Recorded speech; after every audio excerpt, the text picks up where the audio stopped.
Am I the a-hole for telling my mom I will never be happy that she's doing better by her do-over family?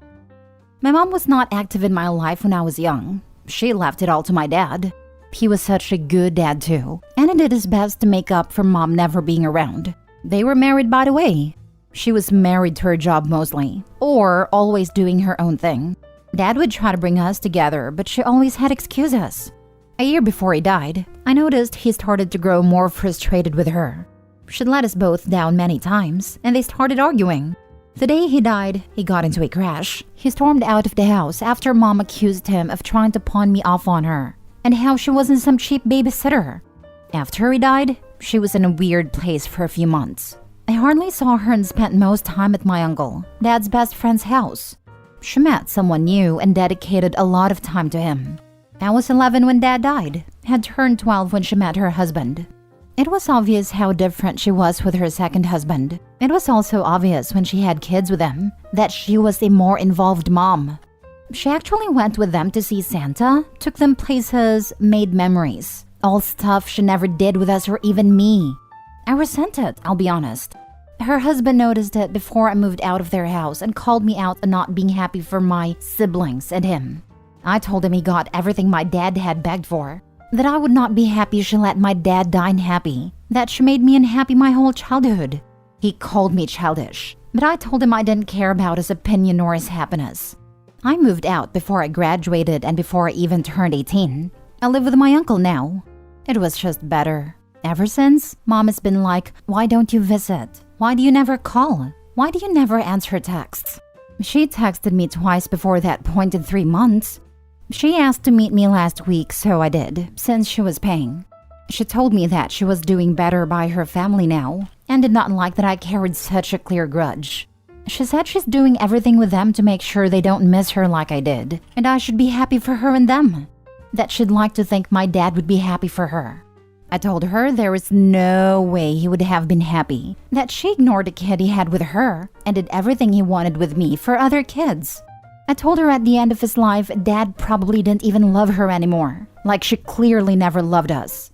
I told her I will never be happy that she's doing better with her do-over family, that she could take her pawning off and cheap babysitter butt and stay the hell away from me. She called me spiteful and said I should love my siblings enough to be glad for them at least. She also sent me a text over the weekend saying I'm just like she was, and congratulations for being what I hate. Am I the a-hole? Also, siblings in quotes because I do not consider them that. They are her kids, but she's not really my mom, so they're not really my siblings. Now for the top comments. Not the a-hole. She may be doing better by her new family, but what is she doing to make amends with you? She's simply trying to get you to give her a free pass. Try not to let this experience poison other areas of your life. Seek help if needed, and move on in a positive way. Nothing. That has never been on her radar. She just decided to start over, instead of fixing her mistakes. Just don't let that influence your choices in a negative way. Not the a-hole. She literally said in your face, yeah, I neglected you, ignored you, and outright refused to watch you. But I'm doing it for them now, so why aren't you happy? Your rag donor doesn't deserve the time of day. I'm so sorry for the loss of your father. Right? Like, what do you want, a cookie?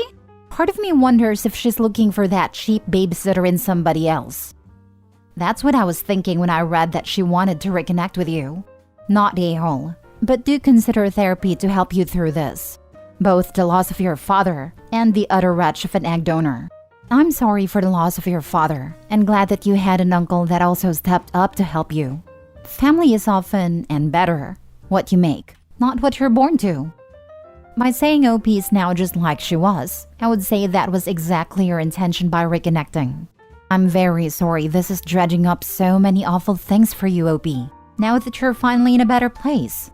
Don't waste any more time or mental energy on your sorry excuse of an egg donor. Next story. Am I the a-hole for correcting my half-sister about my parentage and saying that my mom's husband isn't my dad? I, 17 male, am the kid of divorced parents. I live with my mom, her husband Steve, and their daughter Molly, 5. My dad lives halfway across the country and is in no financial position to look after a kid, which is why my mom has full custody.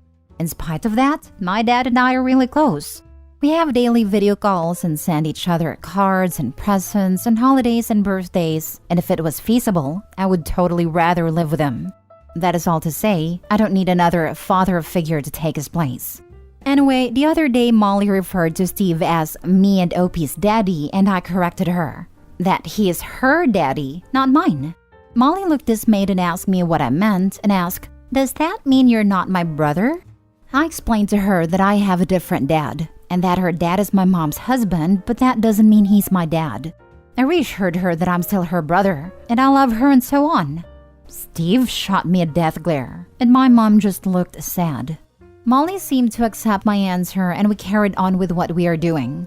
Later, my mom took me aside and told me she was sad that I hadn't accepted Steve yet, and called me petty and cruel for pushing your issues on a little kid. She said that, like it or not, Steve is her husband, so that makes him my father figure and that I need to find room in your heart for both of your dads. I told her that Steve is not and never will be my dad, and told her that just because you hate my real dad doesn't mean I have to throw him away like you did. I was worried I would lose my temper even more than I already had and left the situation to cool off.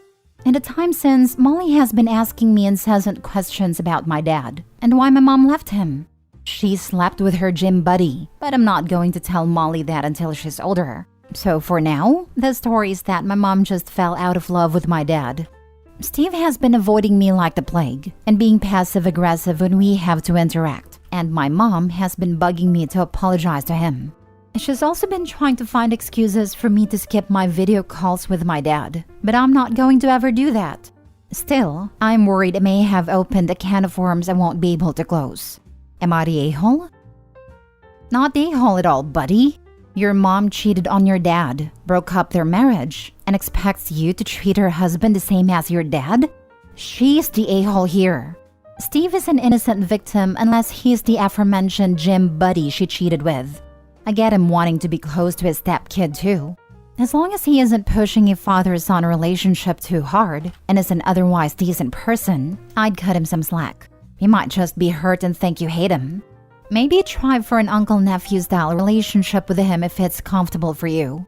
But your mom? Yikes. She's trying to force it way too hard, and that will never work. Just don't let any well-deserved bitterness towards your mom spill over to Steve, unless he really deserves it though. I have a few friends who are step-parents, and it's rough. No, Steve was not the one she cheated with. That guy dumped her after 2 weeks when he realized he'd have to deal with me. Lol.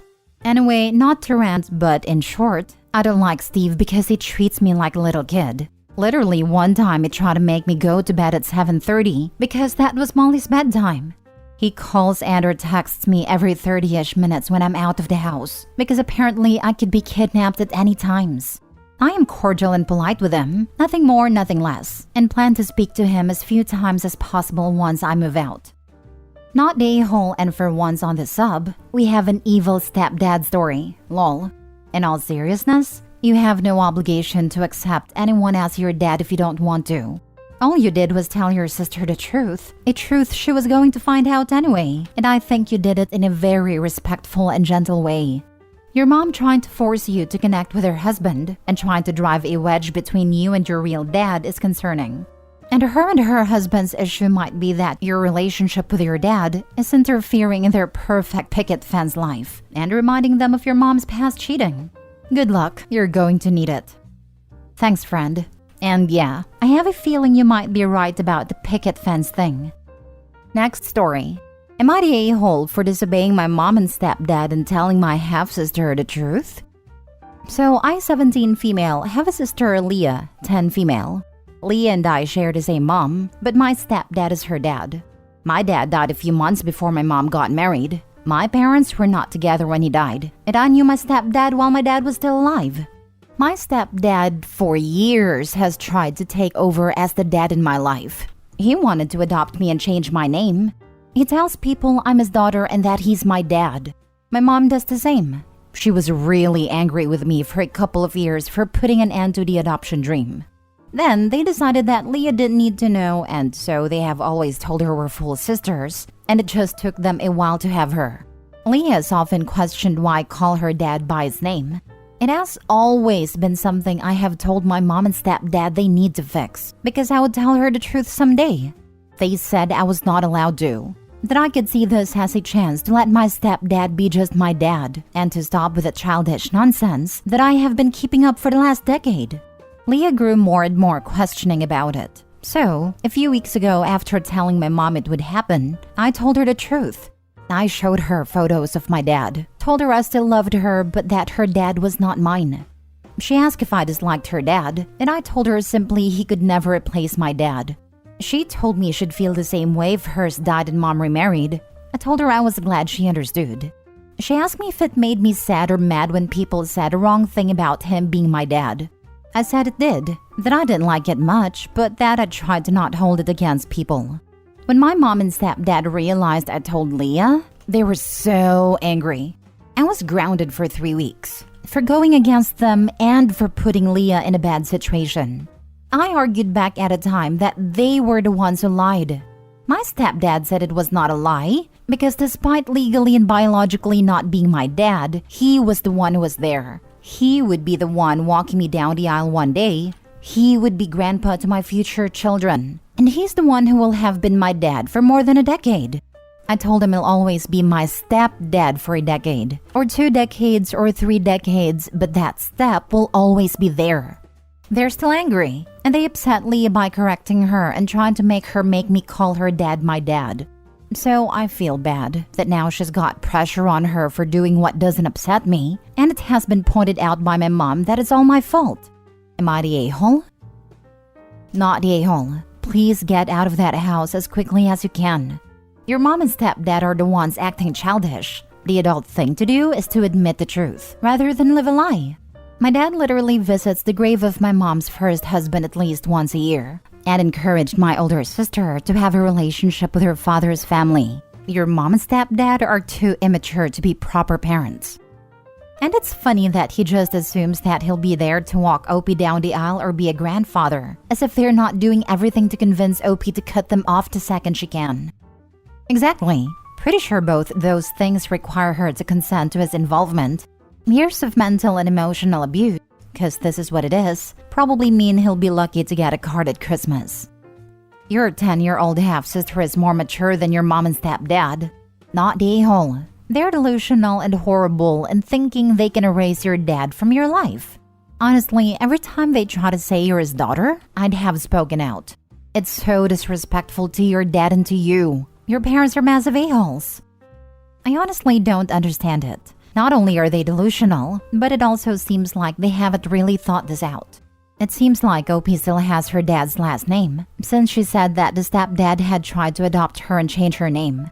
Do they really think that they can hide the fact that she and her sister have different last names forever? Her sister is 10. All she would have to do is see one piece of mail address to Opie, and their tower of lies would instantly come crashing down. Last story. Am I the a-hole for not wanting to do a cake for my stepsister? I, 20 female, and my stepsister, Clara, 28 female, never had any problems before. We stayed civil with each other, mostly because we actually don't interact that much, so there's no room for fights since we just don't see often. Until now. She's getting married in a couple of days, and my brother-in-law asked me for something a week ago. A cake. I do cakes and sell them, but not for a living, just so I can get a little bit more money to pay college. So I don't have experience doing such big cakes for big events. Brother-in-law told me it's not a big wedding, so I don't have to worry. But it's a decently sized cake for at least 80 people. Still big, but something I can manage. So I said yes. I sent Clara a message asking for specifications, and she replied with screenshots of cakes from Pinterest. Nothing more. I had to push her further so she can give me exact ideas for the cake, since all her replies to my questions were, "It's literally the images I sent. Can't you see?" Whatever. Days passed and I sent her a quick sketch of the cake, and she didn't reply. Another day passed and I sent an image of all the things I bought for the cake, so she can tell me if that's the things she asked for. But again, nothing. So, I then told her how much it would cost the cake, and that if she can please pay me the half now, so she can pay the other half later. This time, I finally got an answer. a call. She was fuming and demanding an explanation of why I'm charging her for the cake, practically yelling at me. I was confused by her reaction, and I had to explain to her that it's literally my job and that I already bought all the things for her cake, so all I'm asking is for half of the payment. She said, how dare I charge her for a cake for a special day? That family does things for each other without expecting something back, and more BS like that. Long story short, she's not paying for anything, and she made sure to let it very clear that she's not giving me a single penny. Yesterday, she called me again and asked me how her cake is going. I told her I'm not doing anything since she's not paying, so if she wants a cake, she can ask someone else. She yelled and cried, saying I'm a selfish witch, that I don't care about her, and that there's no time for her to get another person. So to please stop being a witch and help her out. I laughed at her and hung up. Later, my dad called and told me that I'm an a-hole for laughing at Clara when she's in distress, and that just make a stupid cake so she can stop complaining about me. I admit, I actually can do her cake since I already have the things, so that led me thinking that, well, maybe I'm being a salty a-hole.